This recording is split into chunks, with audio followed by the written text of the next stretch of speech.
Earth debate live. I'm your host Nathan Oakley, and if you are new to this channel or you've not done so already, then be sure to subscribe. Hit the bell notification icon and join button if you'd like to become a Nathan Oakley 1980 channel member and keep up to date with the Flat Earth debate. If you'd like to support the channel, there is a super chat that runs alongside each of these shows while they are live. There's also a coffee, Patreon, crypto and thanks button in the info box below the video. Most importantly, if you'd like to join the discussion, simply mute the page you are currently watching, then click the link in the info box below this video to join the panel and express your views on the nature of Earth. If you do join, please don't swear. If you do, you'll be ejected, and if you are, please don't try to rejoin the stream using sock accounts. You'll be warmly welcome back on the next stream. Please also share the show on social media. Sharing the show obviously increases the live audience, but this in turn increases the chances of a more diverse panel. So please share the show on Facebook and X. Now we are joined by Neil and a whole bunch of people in the Flat Earth Debate Discord server. So welcome one and all. This is a travesty. Hello, everyone. Go over this every time. I should not be the only one on the G Plus panel or Teams panel, whatever you want to call this next room we're in. Let's go. I mean, statistically, Wednesday is the most miserable day of the week, and I don't normally mention this, but it's specific to a Wednesday that I mention it, right? So when you're in an office job or in a general Monday to Friday job, people would assume that Monday is the most miserable day, and it is not the case, right? On a Monday, you haven't seen the office workers, the people you're around most of your working life, for a whole weekend. So you get to fill them in on what you've done over the weekend, right? Exciting times, right? People aren't that miserable on a Monday. And Tuesday is just almost the same as Monday, right? You've still got stuff to reminisce about the weekend with your fellow colleagues. Come Wednesday, you're nowhere near the weekend. There's no pretending that Thursday's the new Friday on a Wednesday now, is there? So Wednesday is full of woe. I don't know, Nathan. In the States, it's not. Wednesday's known as hump day. It's a very big theater night. It's right. You're right at the hump of the week. You're getting ready to go over it. So Wednesday's a pretty big night in New York City, the office buildings and stuff. People go to the theatre on a Wednesday, do they, in New York? Okay, I didn't know that.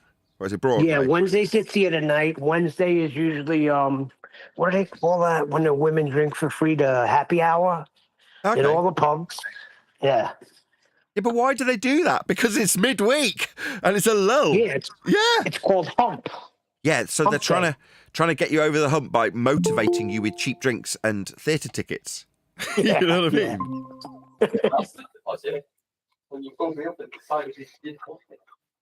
What people really want is the Friday and the Saturday. That's what they actually want, right? No, hump day nonsense. I mean, this is inconsequential if you're working in retail because you're probably working every day. Anyway. Yeah, I think the only ones that benefited out of the ones that are the higher ups in the office spaces. It's for them. It's not for the common folk, the hump day. That's not even a thing here, Neil. There is no hump day here. Please share the show if you're amongst the 36 people who are keen and have joined us right at the beginning of this live stream. Thank you very much for being here. It is a pleasure to be back doing this on a daily basis. Although I'm slightly lispy, given that my mouth isn't fully healed. But I was keen to get back into it, so I've only got myself to blame if you hear me slightly lisping. That will hopefully resolve itself with time. But yeah, it's nice to be doing the bit. I say the bit. The one of 3 jobs that I currently do that I enjoy the most. It's nice to be doing it again. Yeah, it's great when you could do what you love for a living. Hats off to you. What'd you think about Jaron and his new buddy, Simon Scam? Well, when I joined the live stream, by live stream I mean QE's stream yesterday, so if you haven't checked it out, Quantum Eraser YouTube channel. They had, or QE had, I should say, a live stream yesterday, Quantum Eraser Live, with a whole panel full of people, Brian, Adam, Flatsy, yourself, Neil. And the discussion was Dan and Jaren discussing the woes and wherefores and whys of flat Earth, as Jaren's now an ex flat earther, right? Now, aside from the mildly amusing introspection that Dan had to face after finding out that we really didn't give a toss about him, affirmed by Jaren, I was kind of interested in what I was told in the chat. So before you guys were covering that video, I said to somebody who was in QE's chat, my understanding in this is this a reasonably heavy on the Nathan discussion video? And some of them from the chat was like, they barely mention you. I'm like, okay, why would you be telling me that when I've specifically been informed that I'm being mentioned in this video several times? So someone in the chat's downplaying it. And then when Dan brings me up, Jaren downplays it. Now, I think somebody noted that there's a quick, swift change of subject, but not necessarily for the reasons that I would infer, but maybe it's just because everyone like me is a bit self-indulgent and thinks everything's about them, but it didn't necessarily get a mention that I felt Jaren was quick to segue, initially at least, away from the discussion of me personally. But because of Dan being quite tenacious in that specific regard, they eventually were going to and did discuss it. Me, that is. Go ahead. And there's still liquid coming out the back of that. I think he's off mute by accident. That's all right. I can mute you all, and then you'll have to take yourselves off mute. So yeah, that was interesting to me. That initially, at least, didn't seem like Jaren wanted to discuss that, and then eventually his proof of science not proving anything, and that being a justification for wanting to disagree with me, I found particularly hilarious. But I don't care. I mean, sincerely, I have no desire to really cover Jaren anymore because there's nothing in it for me. So back in the day, when Jaren was seemingly on the side of flat Earth and just doing an absolutely awful job, I would be on his show trying to help him, in my view, get to grips with flat Earth arguments that he wasn't using and certainly wasn't winning arguments against others with. He just wasn't doing that, and it annoyed me and everyone around me. So it's not like we were approaching Jaren because we wanted to be camaraderie, if that's the right word, one for all and all for one with Jaren. Not at all, right? We're there because he's doing a poor job and we want him to do better. Or I wanted him to do better. Everyone else is telling me to stop wasting my time. He's a shill. All right with they. But meanwhile, me, again, I'm quite tenacious. When someone is seemingly on our own side, Jaren in that case, past tense, I wanted him to do a good job. Now, there's a certain amount of lost causes that you just got to give up on. You've got to accept at some point that no matter how much you don't want to sound like a conspiratard by calling shill, when they mess it up on Beyond the Curve or whatever the Netflix documentary was called, and you know there was another occasion where Jaren's involved with something ballsing everything up. I can't remember the list. It's now starting to fade into the back of my memory because he's no longer of any consequence to us. He's just another normie, right? What's he? Okay, you're an ex-flat earther. Well, you know better than Ranty, then, are you? Right, but it was interesting to me how you were inside freaking Dan's head. Oh boy, you are in there, Nathan, like deep rooted, like an Alabama tick that QE talks about. You are in that head of his because he kept bringing you up. Well, he does. I don't need to be, right. I'm kind of way past that, right. I don't give a toss. Now, when we're in debate and we're arguing with some other crazy numpty who thinks the Earth's a ball, and the subject of reference frames comes up, obviously, Dan is somebody who is better known than I and is useful to tie a point to. But do I give a toss about Dan? No. Now, that might be irritating to Dan because he's asking Jaren, how irritating do the flat Earth community find me? Surely I'm a fly in many of an ointment. Response, no, not really. No one really cared. Right? Well, yeah, but Dan cares about me pointing out the humiliating facts when it comes to their need for 2 reference frames and him relinquishing them to me in a tweet. But that will keep him awake at night, whereas it only really gets a second thought if it has something to tie to a direct argument that's happening there and then. My point being, I'm not really giving much consideration to Dan on a daily basis. But Dan is obviously, you know, I don't want to be the source of anybody's pain in that regard, right? If you're getting called a numpty because you've chosen to try and relinquish your pain and take it out on me, and then you get both barrels in the face as a consequence, metaphorically, verbally, then that's fair game. But as for Dan, to his credit, as much as he might get called a coward for this, it's his choice to say, I don't want to engage with you. I have already decided that my belief is true. The world is a ball and there's nothing you can do to change that. You're like, yeah, well, if the ball is in the mind's eye of the non-observer, in this case Simon Dan, far be it for me to take that belief from you, Dan. So don't let me live rent-free in your head. There's no need for it, right? Get on with your life. Good for you, because in many ways, if what you say is true in that regard, speaking to Dan, then go about your day, right? I'm chill about this. Go on, lights on as I'm going to be on camera. But I'm completely chill. I don't care about Dan. And you, Dan, shouldn't care about me, right? Get on with your day if you know Earth's a ball, right? I'm here. Yeah, but his out, goal, his goal is to freaking help the rest of society. That's why he does these videos. He considers us a detriment. And that's why he does these videos. That's why he wants to be a thorn in our side. Unfortunately, nobody gives a crap. Because you have no arguments. Earth is measured flat. And you're standing on it. And there's nothing you could do to make it a ball. What I was going to say is, if you want to go about your life in a consensus-based reality, then that is the reason why I am the fly in his ointment. Yeah? Because I am a constant reminder that the consensus isn't whole. You don't need to worry about that, right? When it comes to a belief, yeah, it's not more true if you have a complete consensus agreement on it. That doesn't make the statements of belief more true. So who cares? Right? Be content in your belief is what I'm trying to say. Don't let me be a fly in that ointment just because I know every single demonstrable, claimable evidence that you will utilise for a ball Earth will use flat Earth measurements, and therefore I know Earth's flat. Don't let that ruin your day. Too late, it already has. Well, it shouldn't, right? I'm going to try as hard as I possibly can to not let any of you numpties whose names I can't remember ruin my day. I mean, I don't know Dan's name. What's his name? Is it Simon? Is it Dan? What's his name? I don't know his name because I don't care, number one.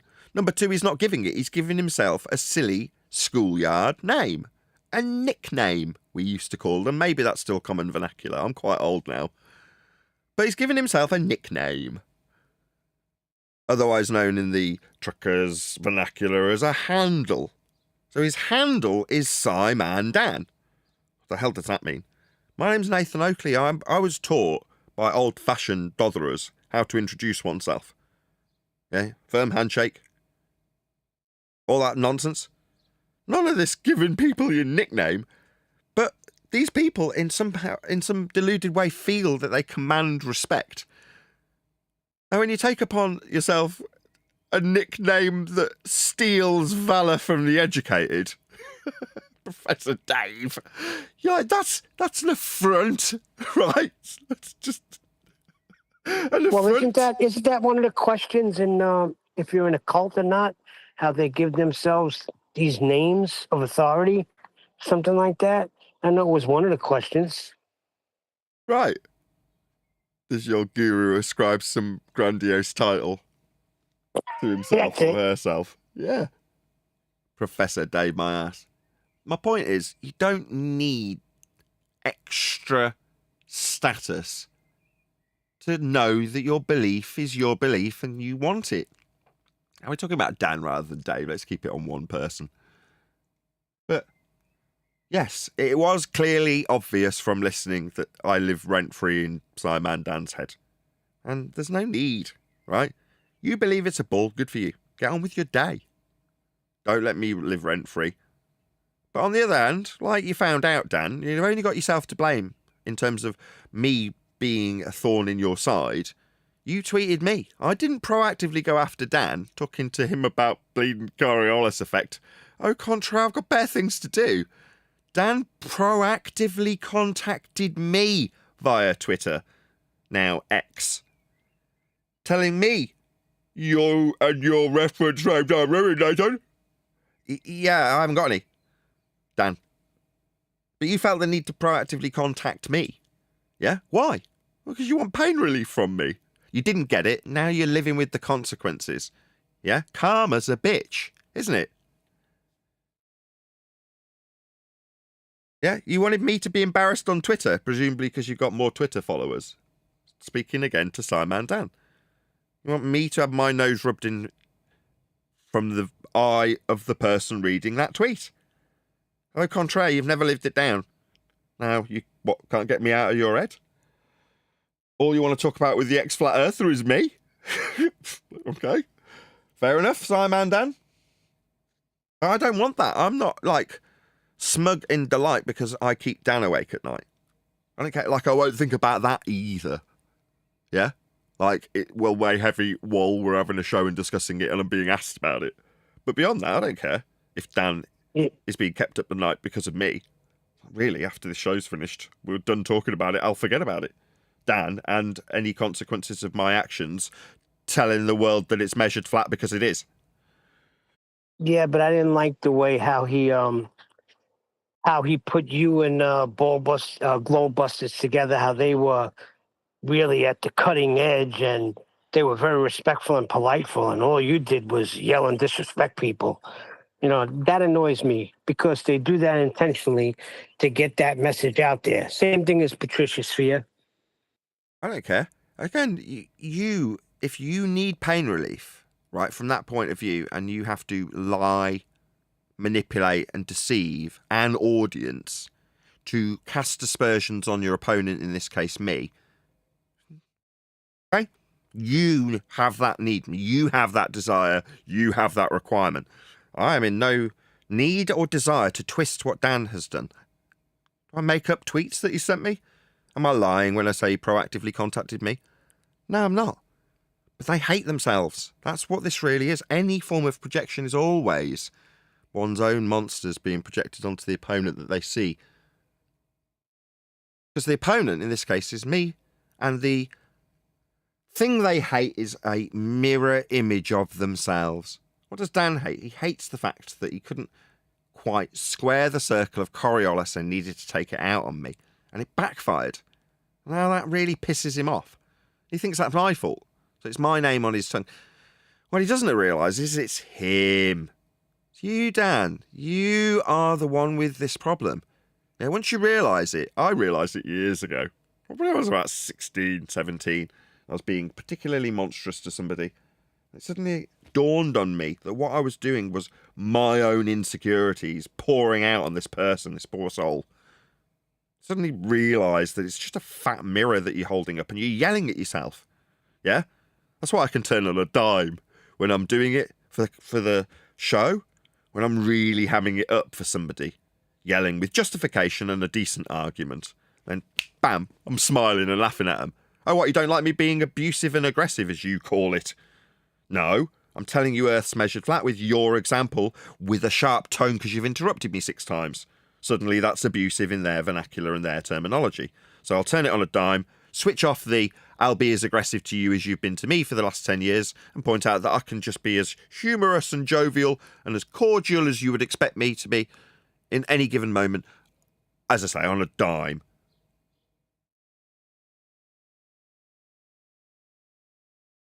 But I'll give them that mirror. They want to yell at us. They want to tell me off, don't they?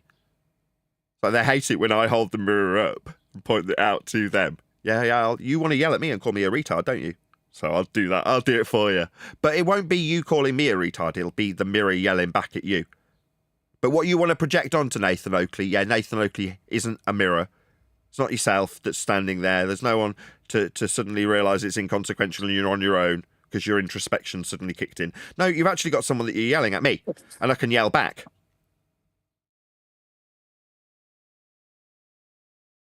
Well, what are we going to do today? This is it. That was kind of what I was driving at when I was talking about Wednesday being kind of that midweek lull. I'm more than happy to go back old school. I'd kind of, in my mind, cemented that I might be sat here on my own talking to myself for a solid hour, which I'm perfectly fine doing. I guess I'll talk about bikes for an hour. But that's old school, right? Because in the original Flat Earth debate concept, I was sat for 2, 3, 4, 5 sessions of the hour, popping up on camera. You just go back and have a look. I mean, I've readjusted my camera so I can be nicely framed. Am I in the middle? Just about. When I do this, and I've got my light switch to hand, so I can look reasonably well presented. When I point out that on an original show, I'd say, if you wanted to join and porn bomb me, you can get the Google Plus link from below the YouTube video, rather than having a stepped gateway with moderation to let you in or not let you into a Discord server. I used to just open the door to the G Plus panel, effectively, when it was Hangouts on air, right? And that I bring up because I forget all these things until the people who are around me that see the historic and influential endeavours of Nathan Oakley being laid out from a third-party perspective, like Adam was doing yesterday, describing how we got porn bombed, right? Yeah. Well, that would be when I would be like this. I go, please join the show. There's a link below. So go back to Flat Earth Debate 17 or something, and you'll see me sat in silence because I've run out of things to say, because I'm doing it daily, trying to build that snowball.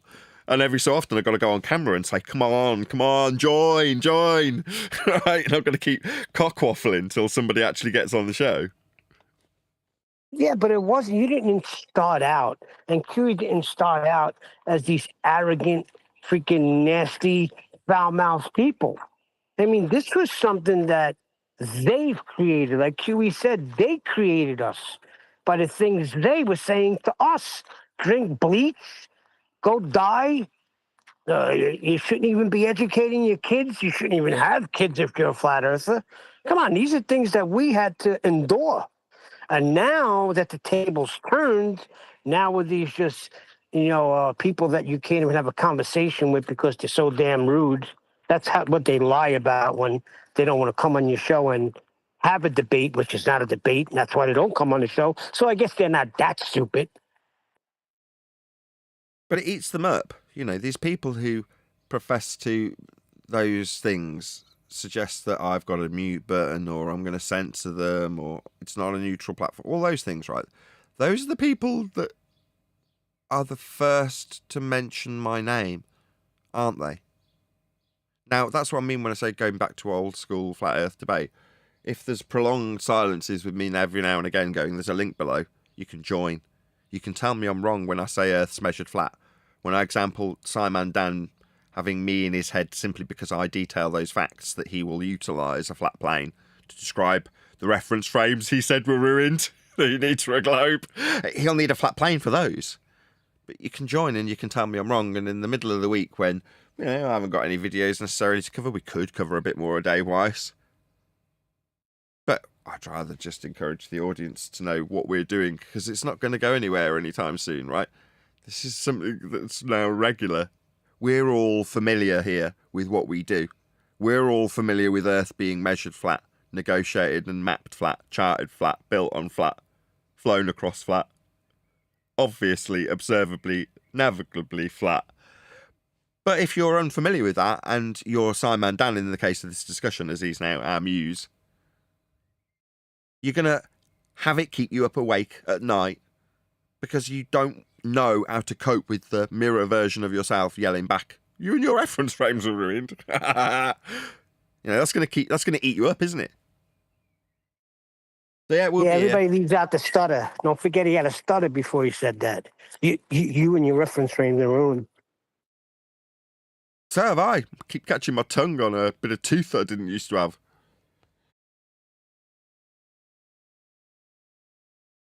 Yeah, but theirs is a nervous, unsure of themselves stutter that you catch every time.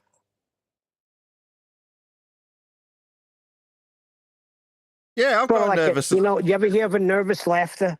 Yeah, I've got. That's what I'm trying to say. Nervous. That's what I've got. Nervous about where the bloody hell my tongue's going to be in my mouth.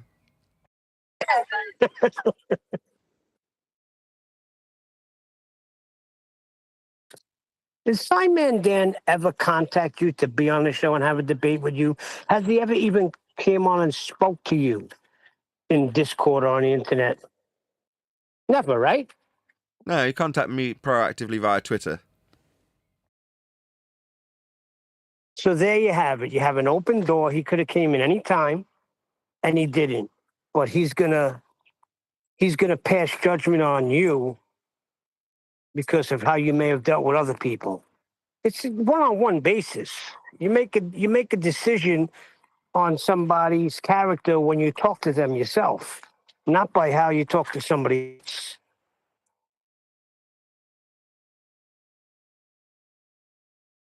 Is this guy in Discord that's server deafened and server muted?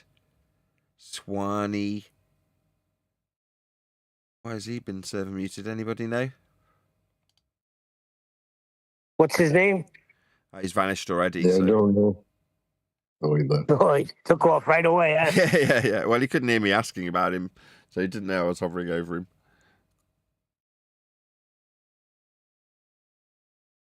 Yeah, if you're unaware, you can join, so you can tell us we're wrong. That's what Neil's driving at, right? Rather than letting it eat you up, just come and tell me I'm wrong, you know. Just point out how right you are about your religion of a ball. And I'll take great pleasure in taking your example, showing you where Earth must be, like axiomatically tied to Earth being measured flat, for your example, of a ball you think you're standing on, you believe in. I love doing that. Yeah. Danny was like a stepping stone. Do you remember disgruntled Danny last week? Yes. Yeah. These people want to tell us, like, this ties back into what we were just discussing, that we're stupid. That we're idiot flat earthers. We're, what is it, Lisa on the fish counter at Asda. Idiots. In the mind's eye of these people who want to tell us so. Yeah. Well, I like taking their flat earth proving axiomatic example that they've made to tell themselves they're on a ball and really rubbing their face in their own example so that they can't get out, like they're hog-tied with their own example. If you want to describe how off a flat earth we are in elevation terms for your example, you can only squirm about how flat earth must be for that. Or relinquish it. In which case you relinquish your example, don't you? I think that they're coming from a different angle here, because you're saying it's their opinion, but actually they just want to support somebody else's opinion. Your opinion is your opinion. They're trying to support somebody else's opinion. I noticed that when you see people who watch Simon Dan or one of those pro-globe videos, they're trying to get an affirmation to confirm this thing that somebody else has told them. Whereas when you come flat earth, you're trying to dispel something.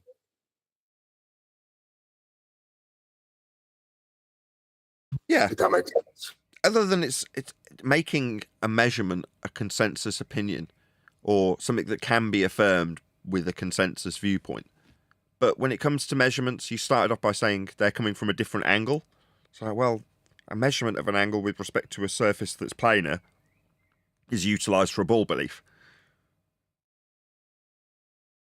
Well, what did Jaron say? If the South is not correct, then it can't be flat. Or Something south is to that only, effect? sorry, did he say that? Because south is flat. South is a flat earth direction.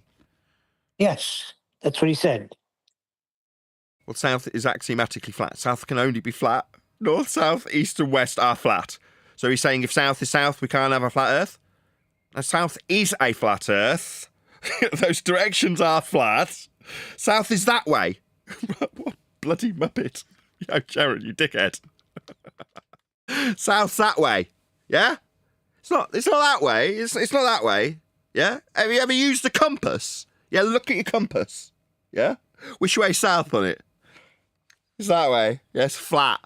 Yeah? Axiomatically flat. Yeah? That's why all the maps are flat. Yeah, so you can use them with a compass. What the frickin' hell are these idiots on? Yeah, but he's affirming a consequence with that. He's assuming that north, right, and the south is on the opposite side of north, therefore glob. Sorry, is that what it is on a compass? Sorry, I just had a compass in front of me. Wasn't south opposite to north in terms of its flat linear directionality? I'm pretty sure he was. Absolutely. Sorry, Craig, go ahead. Yeah, well, my point was he's not assuming that. He's confirming the fact somebody else has told him that fact. Whereas you've looked at the compass and you've come to your own decision. You're Correct. saying that in sincerity? Yeah, it took many months of pondering. I looked at the compass. I stared at that sucker. I was like this. I was like,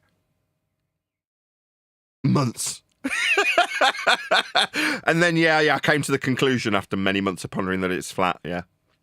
It's really, really hard to So come to you that began conclusion. to trust your own thoughts, not rely on anybody else's. Yeah, but No. think back when you weren't a flat earther, Nathan, and you looked at that compass. Oh, back then, I used to sellotape it to a frickin' football. I'd still use the compass the same way if I was orienteering, right? You know what I mean? It didn't change how the compass worked. My Yeah, bald but in belief. your mind, you were thinking you were on a ball because this is what you were taught and told. No, I was a Boy Scout. I was taught how to map and navigate, and no, I know how to use a compass and a map. It's flat. At no point was I taught how to be ball mindful when using a freaking compass. So no, it was just flat. Yeah, that's true. You're right. Because, when you're in the Boy Scouts and you use the compass, you're not even thinking, well, I'm on a globe, so it has to be a certain way. You're right. It's always flat. Yeah, you do that yourself. Like, Jaron's done it for so long that he thinks we can do it too until we look him in the eye and go, yo, spastic. Have you ever looked at a fucking compass? Yeah, you went back to the ball for this, did you, dipshit? Really? Yeah, now I can laugh at you like I laugh at Simon Dan. I mean, I'll forget about Jaron like I forget about Simon Dan afterwards. It won't be like I get kept up awake at night, because I used to. Because it's like, man, this is irritating. He's on my side. I can communicate with this guy. I've got a link to him. I can talk to the man. I can reason with him. And he's a flatty, right? No, because he's shit. Jaron's a tosser and an idiot. Yeah, I kind of already knew that. I've interacted with him plenty. When he was a flat earther, I used to interact with him quite regularly. Yeah, stick of shit, isn't he? Yeah, look at a compass, dum-dum. Divergent Droid is asking if Click OK has a YouTube channel that he can plug. No, he's got a real job. He gets called all sorts of things. In my eBay ads, he's my engineer.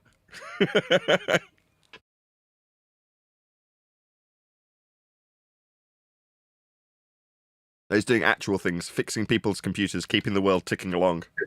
Very reasonable. Sorry, I wasn't listening. I was talking. No. Sorry. Yeah, no, I don't have a YouTube channel. I don't think I look very pretty on the camera. That's what it is. Not true. Very handsome lad. Now I'm worried. So Adam said that Jaron is massive, like he's this really big guy. You met him, right, Nathan? What he means is Jaron's got a bit of a gut on him. He's a bit of a fatty. Like he's had too many pies. That's what he actually means. Okay. Now, if you met me at the moment, I'll be honest, I've probably had a few too many pies too. So he'd probably have a similar attitude. Jaron and I probably have a similar size, right? So we're both about the same height. He's probably about 6'2", I would guess. But he's tall but not massive. So therefore, he can put on, like me, 10 pounds and probably no one would notice. But then when you get to putting on a couple of stone, you look down and go, yeah, I'm all right fat sod at the moment, aren't I? And Jaron's no different. So when I met him, I didn't necessarily think, you fat bastard, you ate all the pies. I just thought, yeah, you've probably eaten quite a few of the pies.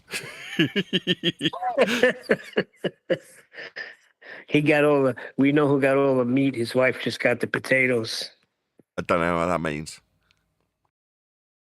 So Jaron is a bit of an oblate spheroid. I don't like this. Who cares, right? Who cares? How he appears or presents himself, right? It's funny. The oblate spheroid was funny. No, that's the shape of his head.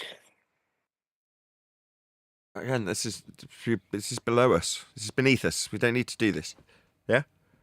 In terms of Jaron's argument, if Jaron's argument is South can't be South, it's like, look at South. Look at what it is. It's a direction opposite to the needle that points north. Therefore, glob. No, therefore flat, Neil. It would have to, the needle couldn't point up because, like, you know, on a globe, you only have in and out rather than up and down. They don't know that, though. Yeah, but when it gets to the middle, that has to go out. So your south to the north would have to go in and then out again at the same time. We know that, but in their mind, it's therefore glob. These are flat, right? It's on screen now, right? Yeah? These are planar directions. There's no getting away from it. This isn't something I'm going to argue with either, right? I'm not going to argue about this shit anymore, right? It's just stupid. When people start telling me, no, level, right, level, that's curving. I'm just going to shake my head and think, wanker. Okay, go in peace, wanker. I'm not going to argue this. I don't care if you believe that anymore. Okay, you need that to square this circle, do you? Yeah? Okay. Eye level, not parallel with surface. Okay, have it. You can have it. Sure, it's on me. Take it. Yep, you win. Go in peace. Earth's a ball. That's what you need. That's fine, and we understand that. And we say go in peace. You want to live in your ball, go ahead. But they come out with channels called Fight the Flat Earth, right? So they're the ones in pain, and they need to stop us and fight us. So you're public enemy numero uno, Nathan. Yeah, you'd think it would help in terms of my popularity. You'd think infamy would at least pay the mortgage, but it doesn't. You know? It's a cruel world when everyone's talking about you, but YouTube censor you so much that you struggle to hit 70 people watching live when you run a live stream for 10 years. But there we go. That's life, isn't it? You could become a baller and see if that does anything. No, that's what Jaron did. Becoming a baller. I can do that today. I believe Earth's a sphere. There you go. Oh, they're going to clip that out now, Nathan. I believe it. I believe it. My kid believes it too, right? Eleanor Land exists in Ball Earth world, and her imagination allows her to take us out there. And I encourage it. Yeah, you need to know and understand and appreciate how the world is reified into being a sphere. And I teach her some of the advanced heliocentric flat Earth requiring notions of measurement of the surface of Earth being flat to get her to that sphere Earth reification. I believe in that globe that utilizes flat Earth measurements to put it into existence. I truly do believe in Earth being measured flat for that belief. It's easy to believe in a globe if you have the advanced understanding of just how flat Earth must be measured to get you to that belief.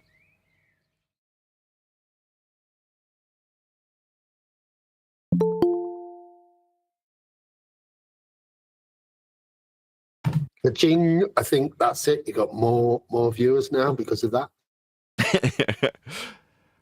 Well, the viewers are going to come when your book is released. You're going to increase. People are going to be seeking you out because the book is going to be outstanding.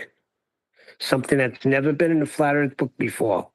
How Earth is measured flat. How we lay it out. Eye-opening.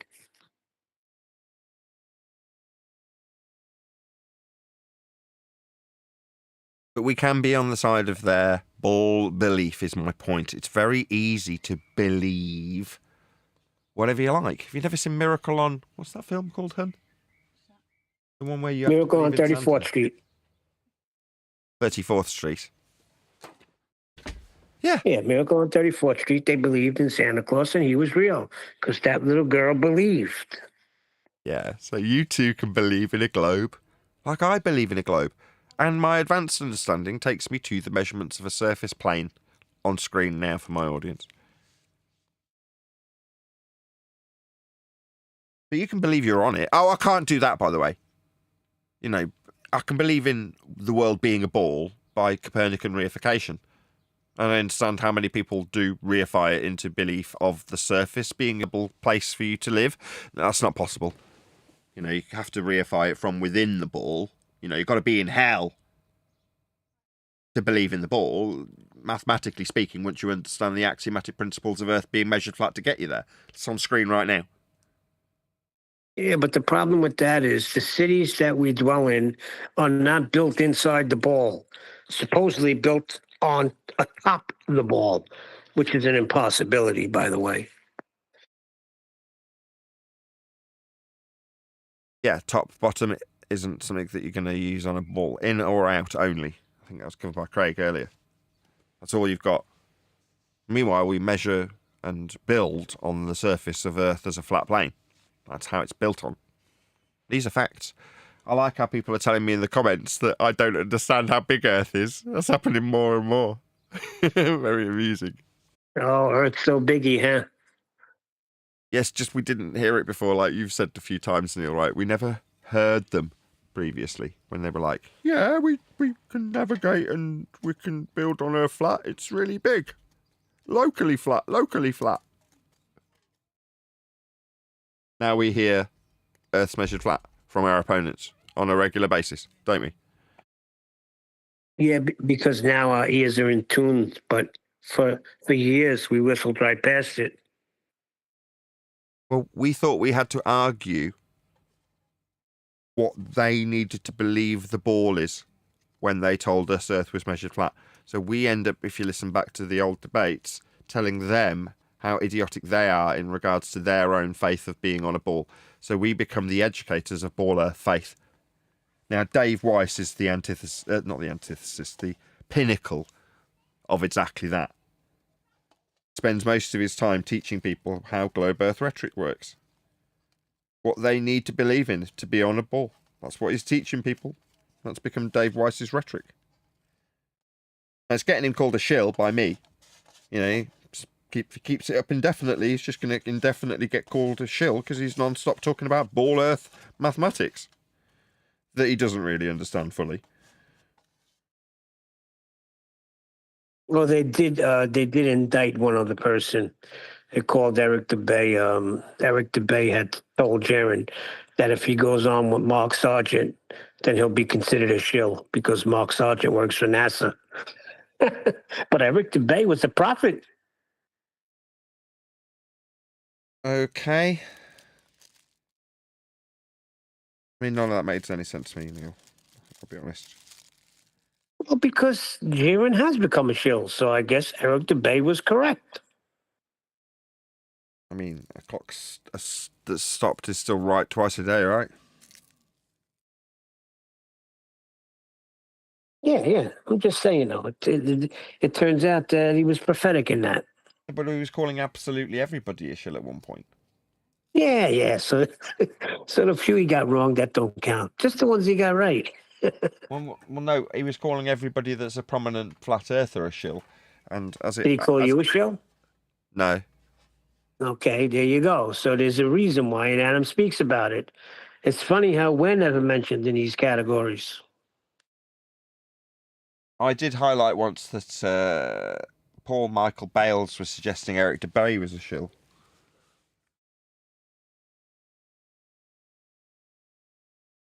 I don't think Eric is a shill. Eric is just a complex dude. You know, he's a savant. No, I don't know. I've never met the guy.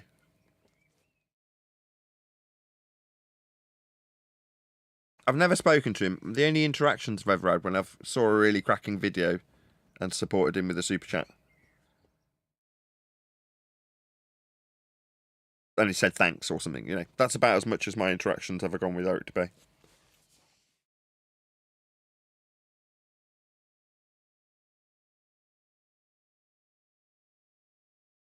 So we're all alone here. Like I said a long time ago, we're all alone. Now we really are all alone. But that's the best way to be. I don't know. I'm looking forward to promoting the book. That's the next thing on the flat earthing list, right? There's a very subtle but palpable lull or calm what's the phrase? Calm before the storm. That's what we're experiencing now. Yeah? There's a storm coming. And Yeah. that storm is the book. I know we've been talking about, when's it coming out? When's it coming out? It's like, now we're getting close to it coming out. We can actually start talking about what will happen when it does. Like, we'll go out and promote the book. There'll be an initial surge of people buying it. But that means that it's going to distribute its way into society. People like books. I'm finding out more and more as I talk about books. People like to talk about them with other people, more so than YouTube videos. They hold in people's mind a more significant impact culturally than videos do. Now, for me, it's just interaction with people, and people are people, and how they interact with each other to me is fundamental to life. But for whatever reason, the written word, as opposed to the spoken word, commands a higher degree of respect. Not just the pen being mightier than the sword, the pen is mightier than the tongue. In some instances. No, it's true, because you got tables named after, coffee table book. You don't have a coffee table app, do you? I don't know, back in the 2000s, you had those touchscreen tables, didn't you? Those interactive bar tables. Do you remember those? They were ace. Yeah, but they name a table specifically a coffee table book, because you're going to have a book on that table and it's going to be read. And the new book is going to be Welcome to Flat Earth. And you're right. I've been saying it. When this comes out, there's going to be a surge. Yeah, but you can have anything, can't you? You can call it coffee table. That's a coffee table jigsaw, that is. That's coffee table pornography right there. They had a whole Seinfeld episode on it, Nathan. I don't know. I was never a big fan of Seinfeld. I think it might have been... Especially when you was take it Owen out the laugh Benjamin? tracks. I don't know if it... Yeah, the laugh tracks. Was it Owen Benjamin that removed them? Yeah. Somebody removed them, and I was like, yeah, that's what I heard. Because I never heard... I could never... How do I phrase this? I was never conscious of the laugh tracks. The laugh tracks didn't make me feel like everyone around was laughing. Even if they were real, right? So often things like Friends... The canned laughter isn't canned. They're genuinely filming it in front of an audience and getting the reactions. Yeah? Well, it might be that they play back the reaction from the first take when they got the gag the first time, and they'll use the audience reaction from that because it was a better reaction. So they will edit and mess with the canned laughter, so to speak, with TV shows. But I was never one to really respond to it. I'd listen to the joke, and it's either funny or not. And I never liked Seinfeld. I saw it for what it was. And that was really exemplified when Owen Benjamin took off the laugh track and went, listen to what's really going on here. People have pointed out how narcissistic the whole show is. And it is. Yeah, but Kramer was funny. His body movements. He had that body comedy. You're talking about petty, vindictive, narcissistic assholes. That's all that show was about. 3 of them. One worse than the last. I mean, even they knew that with the last episode and everything. The last episode, they end up in jail pretty much just for being dicks. I didn't know that. I like the writer that little bit more now. That's what those characters all belonged.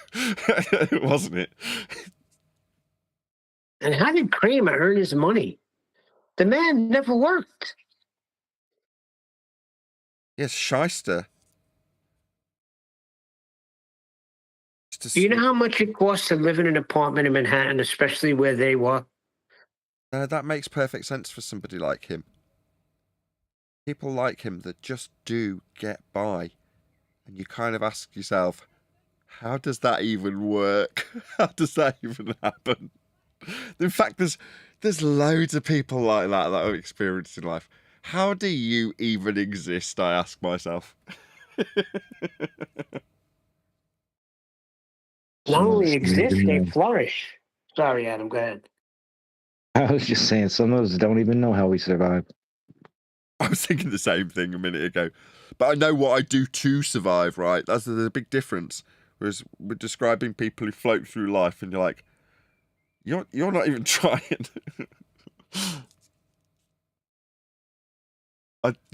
When I describe scraping by, keeping my head bobbing above the water, things like that, there's a certain type of person in society, they're not, right? They're gliding through life.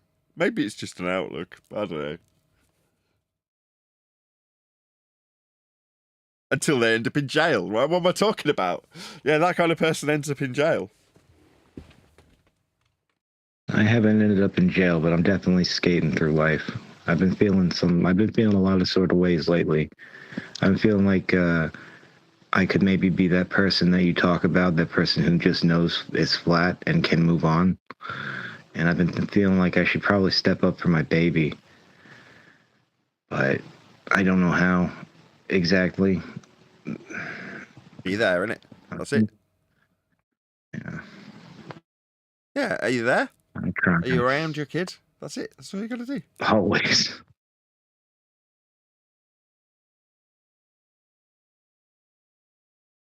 Anyway, I'm not trying to bring it down. I'm just, we exist. We are here too. And we're trying. Yeah, totally. Well, I believe a man is not a man until he gets married and has kids and is responsible for other people. Then you're mature. Yeah, until you Mature or a man, that was two different things. Say again, Craig? Is he saying you're a man or you're mature? What was you saying, Neil? No, I'm saying you're mature. To me, it's like when you only have to take care of yourself, you're very selfish. Until you're responsible for feeding others and responsible for the lives of others, that's when you become a mature man. You become more responsible.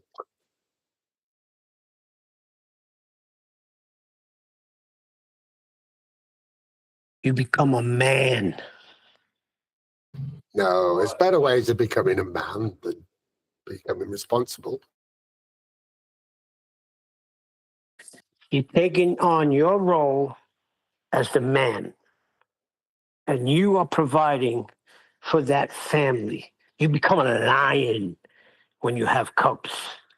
All right? Until then, you're just a reckless dude that only cares about yourself. So you're not a man until you become a father. That's the way I believe. You could be a man, but you're a very selfish man. Especially those that are married and don't want to have children. I knew of one. And he was told of him, you're a very selfish man. And it hit him like a ton of bricks, but it was already too late. He lost his wife, and he was a little older, so he lost his ability to have a family, something his wife always wanted. Check. That's a big leap just to say, well, because one person wasn't responsible, But I get what you're saying. Responsibility for others encourages a different point of view. I would agree with that, but it doesn't necessarily make you a man or anything different. Neil needs to justify his manhood, though, so can you just not give him this? That's not it. I'm just saying, I've been on both ends. I agree. I see people without kids who never had to sacrifice anything. Yeah. There you go. They can be a little bit selfish, but, that man or woman, same difference. Yeah, well, there's a reason the cats exist, you know what I mean? What was one of the first commands God gave man and woman? Be fruitful and multiply and replenish the earth. You're not doing that. You're not being obedient to God's instructions. You might as well go eat that fruit and line up with Satan. Go out and spread your seed. Is that what you said? Yes. Not everywhere. There's got to be one. You choose your wife, which I believe God chooses it for you. You just enter into it. Where was that? I didn't see that bit. What bit? About only having one time to spread your seed with one person. Well, Adam and Eve. He didn't say anything after that. Then came the law with adultery. They didn't have much choice. There was only two of them. Yeah, well, don't forget. No, we're not going to get into that. But it was different Adam and Eve. There was no. The earth was being established. People were being spread abroad. There was no incest like we know it today. But let's not get into that. It wasn't sin until it entered into the Ten Commandments. So nobody sinned up until the burning bush. No, I didn't say they didn't sin. We all sin. Right from the beginning, we sinned. But the earth had to be populated. Yeah, but And there was a time when it was. They were given the commandments, would they?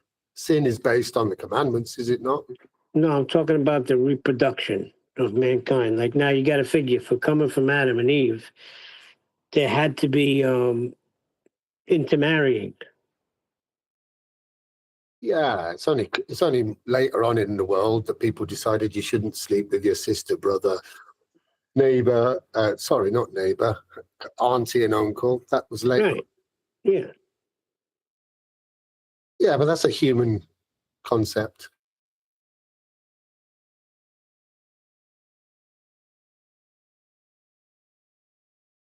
Apparently, the special people, royal people, they're allowed to interbreed because they're special. Yes. I heard that when I was in school that there was that's what I was taught, that they intermarried. They married their cousins and even sisters. That's why there's a high rate of hemophilia in the royal family. The things but people tell you not to be like them so that they can be special and you can be common.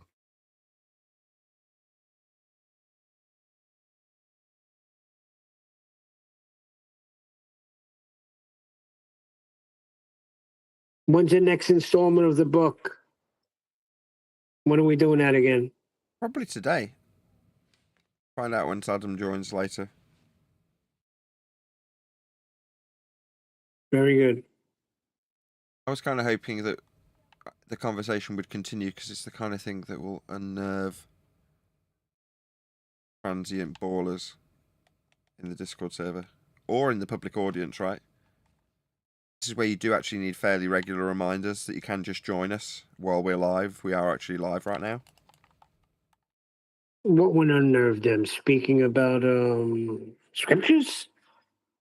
Well, just generally speaking about anything that's unrelated to Earth being flat, measured as such. Oh, I got you. You know what I mean? Yep. Are you unnerved, Glovers? And if there's any in the Discord server. But Well, is there anybody in Discord? Well, it's a very casual day, is what I'm saying, right? For whatever reason, I know whatever reason, I've had a couple of weeks off, so therefore the live audience numbers have dropped. But that means that I'm just that much more laid back, right? Reset the camera position. I've got my wife strolling in, trying to figure out what's wrong with my left-hand channel, getting serial numbers off my desk while we're live. So it's all very casual and laid back here. But that means that I'm happy to keep the conversation casual and keep live, just to see if we invoke any, reactions from the live audience or reactions from anybody who currently is in Discord. You know what I mean? That is to say, we'll keep this live stream going just to see who toddles along, knowing what we're doing as we chat as FED.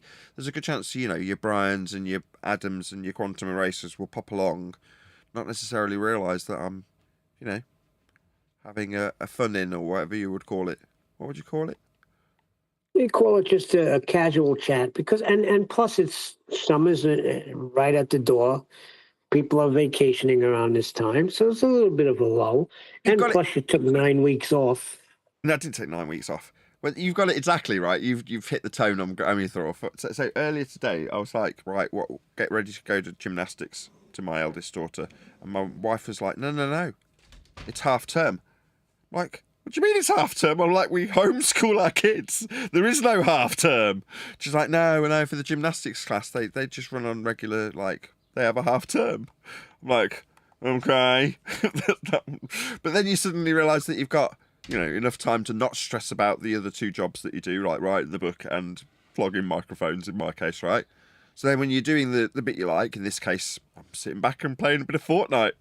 This is almost like time off. That's why it was amusing when Goat was asking me the other day. It was like, when we were talking about you not playing the video, you were just playing a bit of Fortnite. You're like, yeah, because I haven't got to run up the road with a delivery for somebody who's purchased a microphone.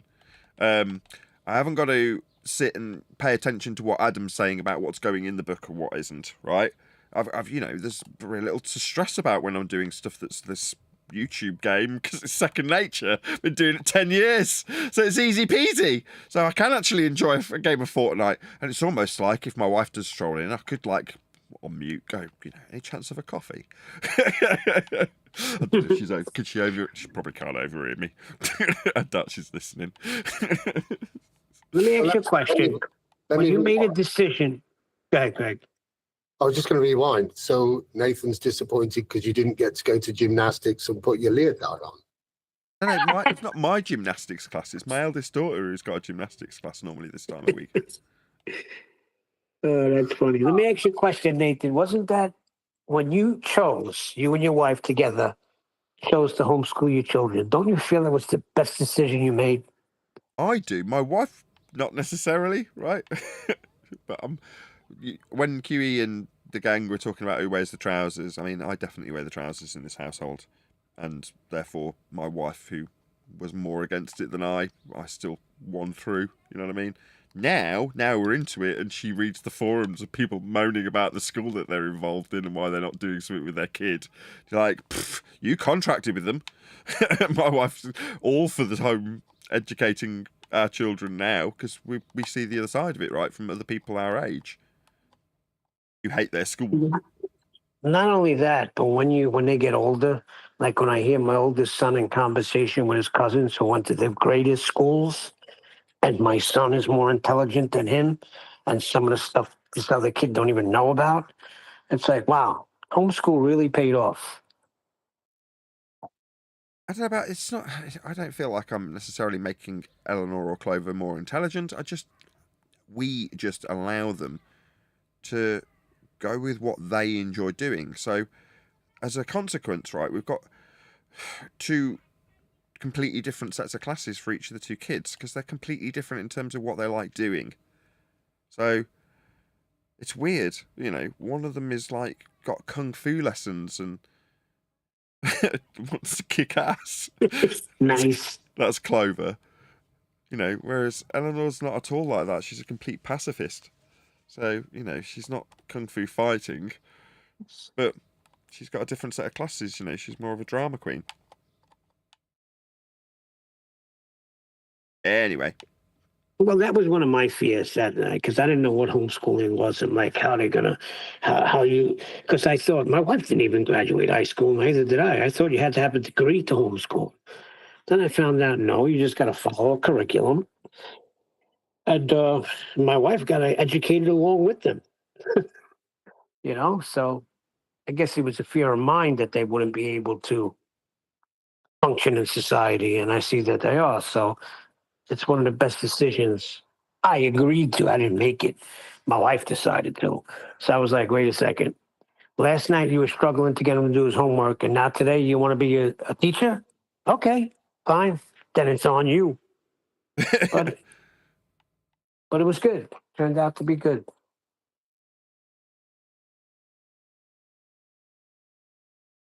Yeah, I don't have no regrets, but my wife works extremely hard at homeschooling both her kids. And like I said to whoever it was that got us onto this subject, you just got to be there, right? And having some teacher that's paid to keep control of 30-odd kids, 30-plus kids, they're not going to get really well educated in that time, are they? Whereas if they've got you and your ear for the majority of the day, when you're telling them to keep their trap shut because you're doing a show, you know what I mean, though. For the majority of the day, just being there, being able to answer their questions. You know, I had to explain what a bruise was to Clover because she's got a big bruise from kung fuing, and I'm explaining it to her, and she's really receptive to it. And you're like, if she was at school and she was moaning about a bruise, I'd just tell her to shut up. What is a bruise? Sorry? What is a bruise? You talking about a black and blue? Yeah. Load of Oh, okay. Load of broken blood vessels, right? It's when your ego gets hurt. Yeah, you got a lot of broken blood vessels in your ego. You got a bruised ego.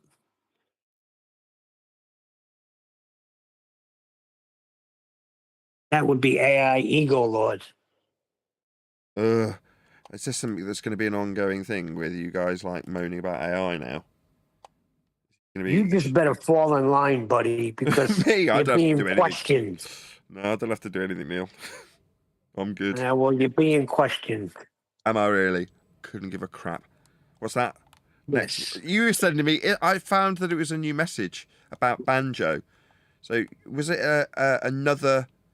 I don't know if it's just the same message or you sent me two messages that are both similar about different videos where banjo's suggesting I'm a Freemason. Oh yeah. That I wasn't talking about that, but yeah, he said that. He said that over the airwaves on his YouTube channel. How he likes you, but you know you got to separate if you and you're sending a wrong message. So he thinks you're a Mason. Okay. Well, I'm not. No, I'm talking about particularly with AI Overlord. I mean, you got people here. You got a tight-knit group here. You got guys that'll go to bat for you. So you need to take their back when necessary. And you didn't take Brian's back with that whole AI thing. Ugh.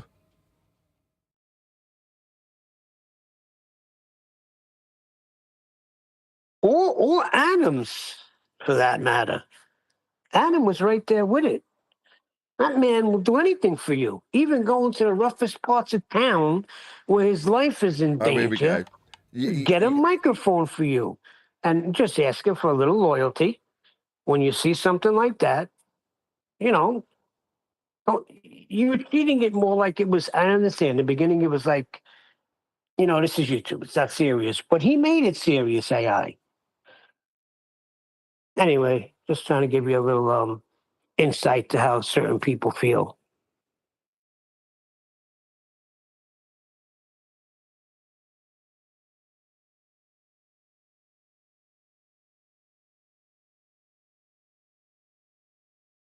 Fair enough, Neil.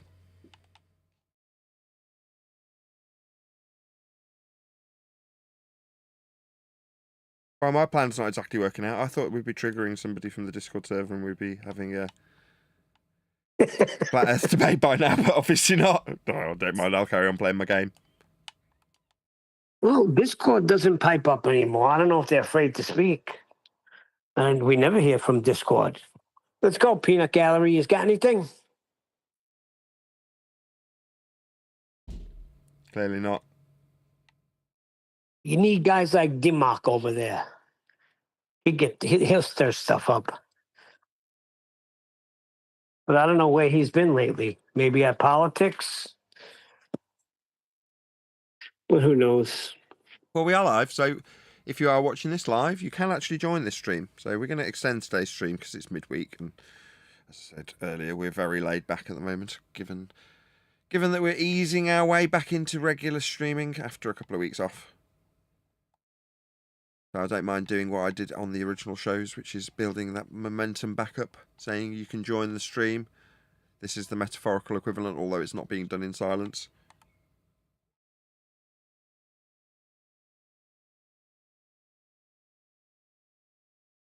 He says, with silence. Well, they'll be coming I had along. something to say. There I'm you go. Go ahead, sorry. Neil. Okay. No, I was just saying. I wish I had something to say. Go ahead, Mug. No, I'm saying the other guys will be here. It's a little late. Brian will be strolling in soon. Adam is a very busy man. He's a pharmacist, so on his feet all day. He'll be strolling in soon. And of course, the Grand High Exalted Mystic Ruler will be here soon. He just get up a little later. So, but you're not going to get any ballers anymore, Nathan. If that's what you're saying, they won't come here. They're afraid. They'd rather congregate amongst themselves and stroke each other's egos. I don't know, and I just think ballers are random. Everybody's a baller, Neil. This idea that ballers are this community of the anti-flat earthers. It's like, no, there's regular Joes, and there always will be. The fact that we exist at all means that we challenge the status quo. Therefore, there's always going to be somebody who hears us live and goes, I can't quite believe my ears. These people actually think the Earth's flat. They believe the Earth is flat. Yeah, well, it's about challenging, isn't it? If somebody comes to you and challenges what you believe, are you going to back it up, or are you going to listen to what the other person's got to say? You show me anything by this point, and you're like, this is about a globe, I can show you the flat part. So there's not much to debate anymore. Yeah, the point, though, being is somebody's challenging something you believe. Do you accept and listen to their opinion, maybe have a chat about it, or do you just kick back straight away? Because obviously, some point you believed the Earth was round, and there came a point when somebody challenged that belief. How was your reaction? What I heard was true. When I hear something that's true, it rings different than when you hear something that's false. It's that easy, kind of. Yeah, well, I don't know. I have to check stuff out sometimes. I don't know if what's told to me is true or false sometimes, but you have to be open to the thought first and foremost. Some people just get so wound up because you're challenging what they think that they'll never listen.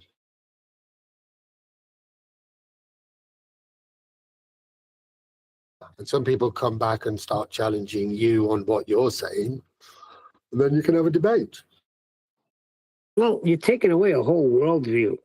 Because when my brother first said it to me, I became irate. And for 2 weeks, I badgered him, hit him with everything. What about NASA? What about satellites? What about the moon? What about this? What about that? What about the seasons? You know, because it's something like you can't comprehend it at first, because I always thought everything I learned in school was truth. 2 + 2 is 4, and the Earth is a ball, right? So it puts into question everything I learned. But up to that point, you never had the need to question it, did you? You didn't need to sit down and measure the ball in a round way. Nobody had ever questioned it. So nobody told you to think differently. So you just carried on normally. That's what I think the average person is. But then how they react to when somebody brings you new information.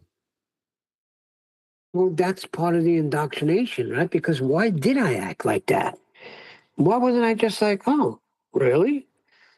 Because remember, we were showing a picture of Christopher Columbus sailing and falling off the edge of the Earth. And they was told that that's what they thought would happen when they thought Earth was flat. And everybody chuckled, Now that we know it's a sphere, we know that we could sail around it. And that's how America was discovered.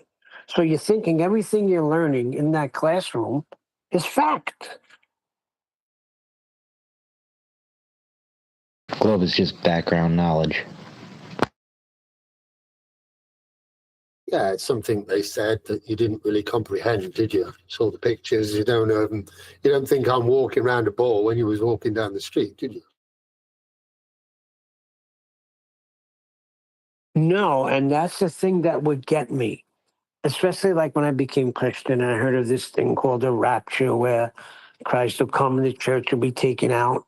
And every eye will see him. It didn't make sense to me because I'm like, wait a second. If there's a rapture and we're on a ball and everybody's going to be taken up, some are going to be taken sideways and some are going to be taken down, because it wasn't making sense. North, south, east, and west compass wasn't making sense on a globe to me. The four directions and the four corners of the earth that's mentioned in the Bible wasn't making sense to me.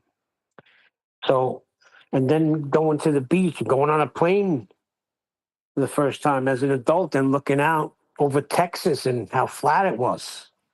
So a lot of things weren't making sense to me. But then I just threw it back like, yeah, but it's a ball. And so my brother said, well, you still think that Earth is a globe? This was, I think, 2016. I'm like, yeah, what do you think? And then he started telling me how Earth was flat. A lot of feast of nonsense came in after that. But yeah, and then I resisted.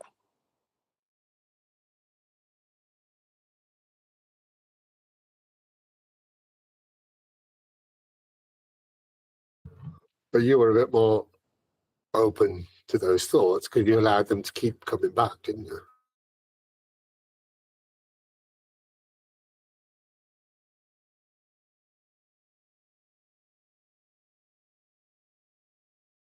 Yeah. But then I started finding other channels. And then when David Weiss mentioned the guys from the other side of the pond, Flat Earth Debate, how we couldn't get enough of it, then I started looking into what that was. And I found Nathan right away. Like when I Googled it, I found it, boom. And then I subscribed and I was just in the chat for years. It wasn't until, and that's when I've never heard it laid out like they would lay it out here or how they were dealing with ballers like they were dealing with them over here on this particular platform. So I stood, and then when that whole thing happened with Nathan and Bob, I was like, yeah, this is the show here. Because he just went right at the biggest guy and told him what was what and didn't back down. So that was it. The deal was settled for me.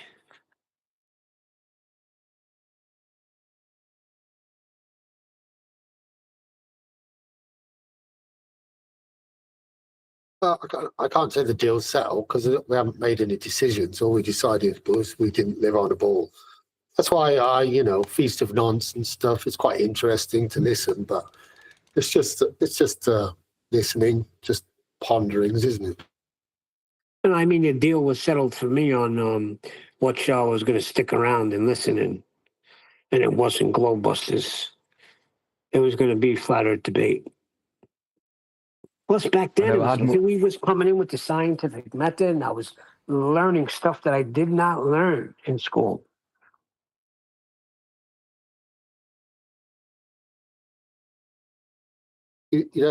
Learning means to repeat, just to copy, mimic. Doesn't mean people class as intelligence as something special. Well, that's just your ability to mimic somebody else. There's a better word for it than intelligence. I didn't say intelligence. I'm just saying I was learning things that I never learned in school, maybe because I wasn't paying attention. Because I was a bit of a daydreamer in school. I don't know how I got past the first 5 years. But yeah, I was learning about scientific method. What is science and what isn't science? Because at that time I thought ether was a thing. I thought Michelson-Morley was correct, So, yeah, but what I'm saying was school doesn't encourage you to think, it encourages you to remember. Yeah, but they did teach you scientific method. They told you how to do an experiment. Did they explain why it was done that way? I don't remember, but I know they taught it in school. Because I had science books.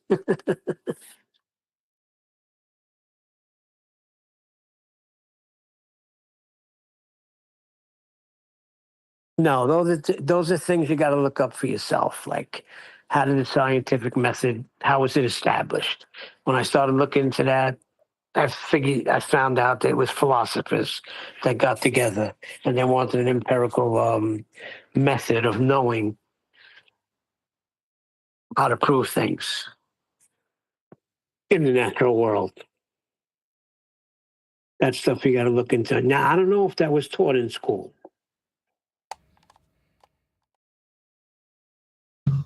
It depends what level of. I think when I was at school, we had chemistry, biology, and physics. Which one of those would it come under? Probably mainly chemistry, I would have said.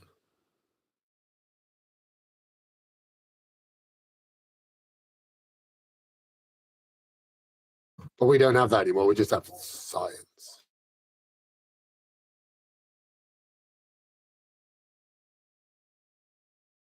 Okay, so Bible U Paula in chat says it was only written. It was only written in law with Moses. What we were talking about before. It was only put in writing as sin by Moses. Okay. As far as intermarrying.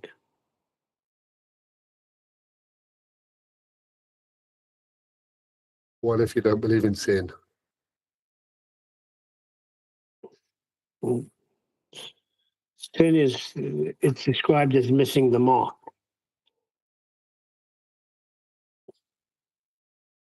We miss the mark daily as far as comparing ourselves to a holy God. We miss the mark. It's just missing the mark. Right?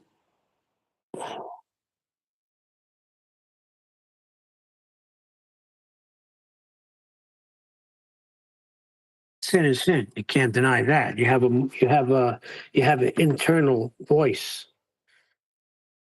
letting you know what's right and wrong. And I know that's true because I remember as a kid, the first thing I ever stole a bag of potato chips. I knew it was wrong. You know? All right, we're not going to trigger any There is ballers, sin. clearly. So, with that, I'm going to say if you are watching this on either Nathan Oakley 1980 or Nathan Oakley Premiering streams, then stay tuned as there will be an after show to follow. Unfortunately, though, if you are watching this live, this is where we bid you farewell. So, another huge, massive, enormous thank you to all of you who smashed the super chat, liked, commented, shared, subscribed, joined as a Nathan Oakley 1980 channel member, and all that good stuff. I've been Nathan Oakley, and I will see you all in the next video.